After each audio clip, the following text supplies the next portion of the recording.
To open EchoPixel, head over to zCentral and type in launch code AP52.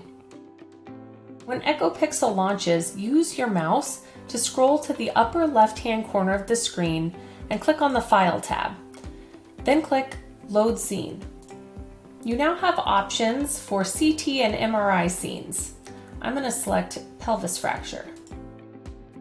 Using the round button on your stylus, you can grab and move the model. You can also hover over the diamond on the bottom of the screen. This allows you to grab a plane that you can push through the model. I'm going to leave it there. You'll see on the right upper corner of the screen there's an EchoPixel logo. If you click on that, it gives you your drop-down menu of options.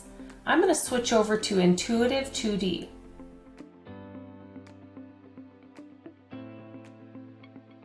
You can switch back to 3D here if you'd like. The other options include orientation, an auto rotation, and resetting the scene. Have fun playing around in EchoPixel.